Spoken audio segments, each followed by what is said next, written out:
And finally, new rule, please don't make the Olympics into the Oscars. Oh, what's that? They did already? Yeah. You know, back in April, when the Oscars aired, I commented in this space that the theme of that evening was, "We dare you to be entertained." Lest your mind waver for a few hours from thinking about the sad things and bad people in the world. Well, thank God we found some of those bad people in the Olympics now, and not a moment too soon. The director of... No, that was sarcasm.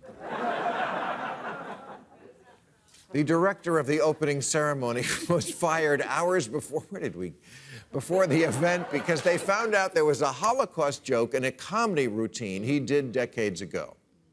Well, you know, context is everything. Obviously, it didn't strike people as beyond the pale at the time.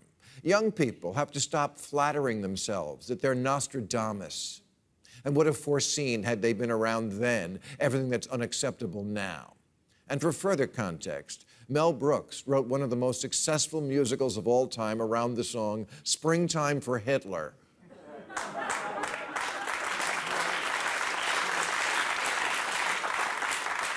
Why do we allow the people who just want to bitch to always win? Days before that firing, the opening ceremony's musical director, was also forced out because someone dug up an interview with him from 1994 where he admitted to bullying classmates as a child. As a child. Remember when your teacher used to try and scare you by saying, "This is going to go on your permanent record"? Yeah. No longer an empty threat now.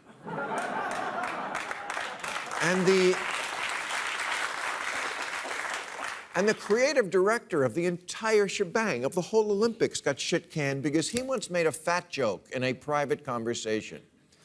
This is called a purge.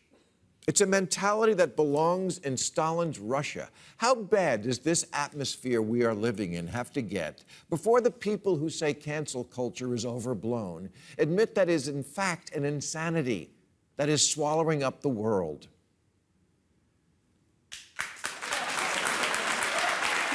Where did we get this crowd? I'm back, not the audience. I'm back. They're still. And that is not a conservative position, my friends. My politics have not changed, but I am reacting to politics that have. And this is yet another example of how the woke invert the very thing that used to make liberals liberals. Snitches and bitches, that's not being liberal. The Associated Press is a real news organization, yeah? So why am I reading this headline? Olympic surfing exposes whitewashed native Hawaiian roots. Yeah, the Olympics added surfing this year. Good. Surfers deserve to be recognized as athletes. I'm sorry. What I meant to say is, no, that's cultural appropriation. The AP says that for Hawaiians, probably all two of them, including surfing in the Olympics, is an extension of the racial indignity seared into the history of the game and their homeland when white outsiders took over their spiritual art form. Or just people having fun in the ocean.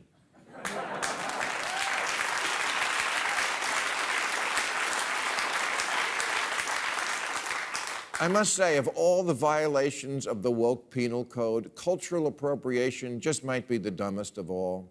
First of all, there are 25,000 islands in the Pacific. How do we know a Hawaiian was the first to stand on a board in the water?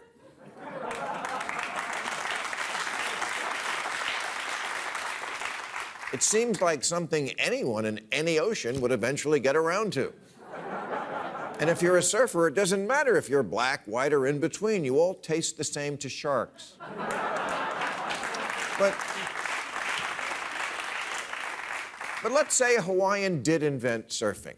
Should he or she have kept it to themselves? Most of human history is a horror story, but the good parts are about different groups coming together and sharing. It's sort of the whole point of the Olympics, which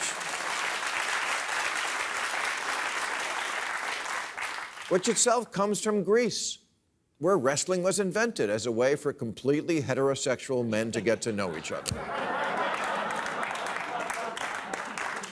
Badminton has roots in India. Tennis comes from France. skiing from Scandinavia and taekwondo from Korea. Judo was appropriated from the Far East and skateboarding from the far out.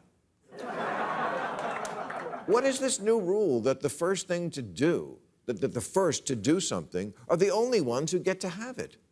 Jewish people spent most of their history wandering, but when they see other people milling around, they don't say, "Can you not? That's sort of our thing."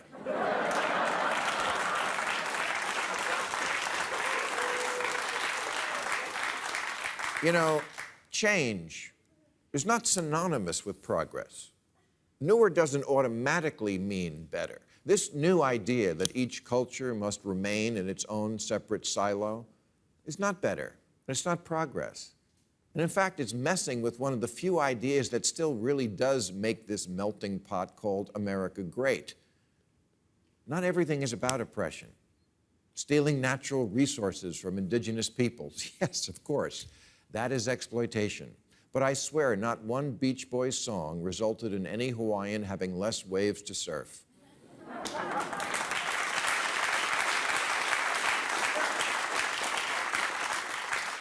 Not one African record buyer stopped purchasing local music after Paul Simon made Graceland. But lots of white buyers in America were turned on to and then bought African music. And today, Korean boy bands make Western-style music. You don't get to #1 singing this.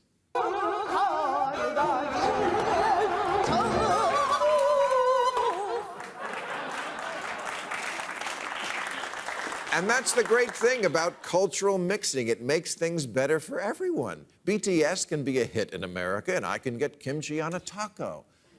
Isn't that better than everyone walling itself off from outsiders? I thought walls were supposed to be bad.